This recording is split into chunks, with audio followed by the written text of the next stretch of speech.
The N250, under the command of test pilot Erwin Dhammarinata, pilot Captain Sumarwoto, flight test engineer Hindawan Haryo Wibowo, and flight test instrument engineer Yuadis Riyadi, headed for the runway to carry out the N250's maiden flight.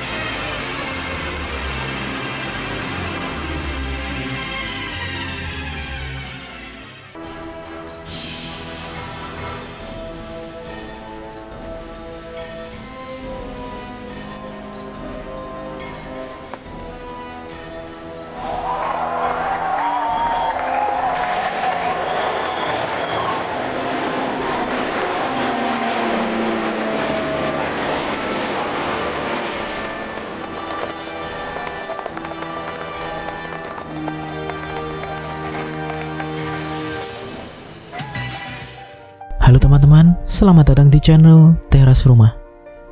Ada masa ketika Indonesia tidak hanya bermimpi menjadi negara maju, tapi benar-benar mencoba menciptakannya.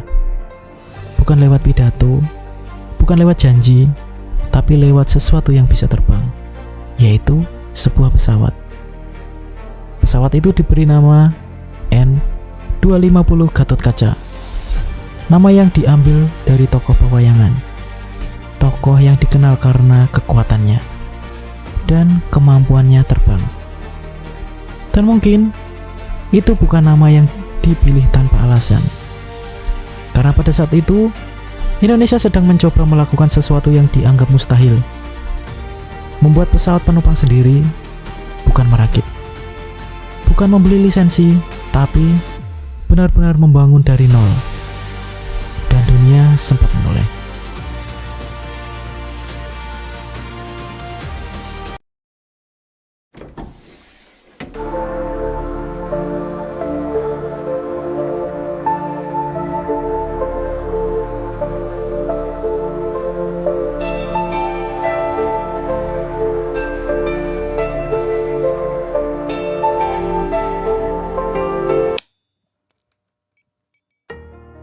Di balik mimpi besar itu, ada satu nama yang tidak pernah bisa dipisahkan, yaitu B.J. Habibie.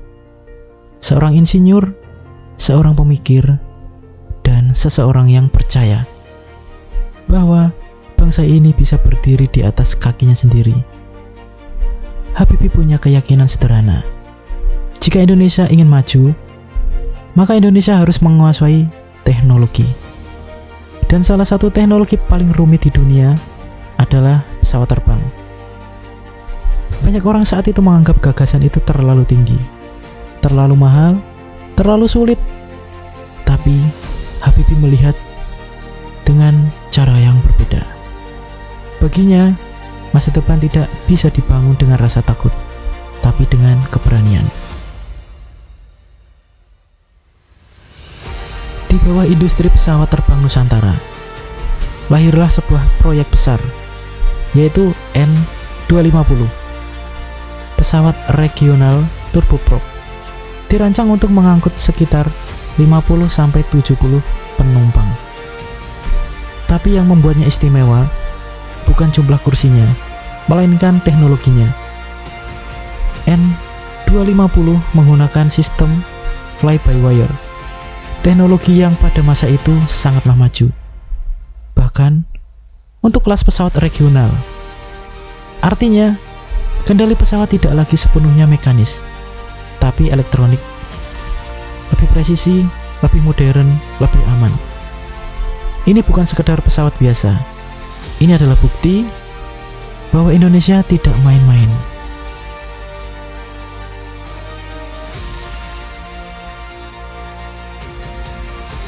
Tanggal 10 Agustus 1995, sebuah hari yang masih diingat banyak orang. Di landasan, N250 Gatotkaca bersiap. Mesin menyala, semua mata tertuju ke satu arah. Dan ketika roda itu mulai bergerak, yang berjalan bukan hanya sebuah pesawat, tapi harapan. Harapan sebuah bangsa. Lalu, pesawat itu terangkat dan terbang. Untuk pertama kalinya, Indonesia berhasil Momen itu bukan hanya teknis, itu sangat emosional. Karena untuk sesaat, kita merasa setara dengan dunia. Keberhasilan itu membuat banyak pihak mulai memperhatikan. N250 bukanlah proyek kosong. Ia nyata, ia terbang, ia bekerja. Dan lebih dari itu, Indonesia membuktikan bahwa negara berkembang pun bisa membuat pesawat modern. Di tengah dominasi Amerika dan Eropa, nama Indonesia mulai terdengar, bukan karena sumber daya alam, tapi karena teknologi. Dan itu sangat langka. Lalu, pada tahun 1998, datang krisis ekonomi melanda Asia. Indonesia terguncang, nilai rupiah jatuh, banyak sektor lumpuh. Dan dalam situasi itu, proyek-proyek besar mulai dipertanyakan, termasuk N250. Bantuan internasional datang, namun dengan syarat.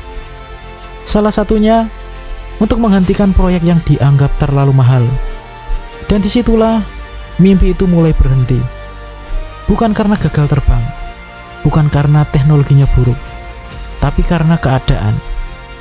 Kadang yang menghentikan mimpi bukan ketidakmampuan, tapi waktu yang tidak berpihak. Hari ini N250 tidak lagi terbang. Ia diam, disimpan menjadi bagian dari sejarah. Tapi bagi banyak orang, N250 bukan sekedar benda. Ia adalah simbol. Simbol bahwa Indonesia pernah berani bermimpi sangat besar. Dan yang lebih penting lagi, pernah membuktikannya. Karena yang sering dilupakan orang adalah N250 bukan sekedar konsep. Ia benar-benar terbang. Dan itu tidak bisa dihapus.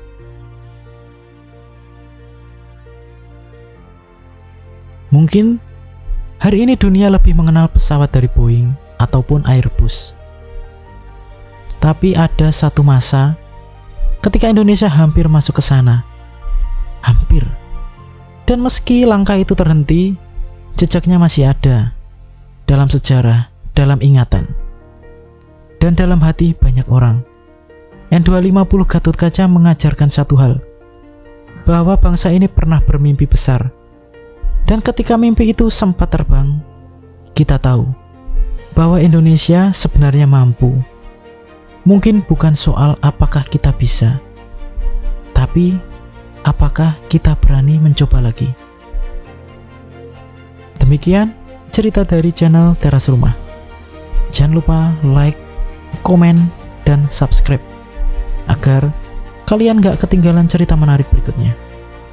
Salam Teras Rumah.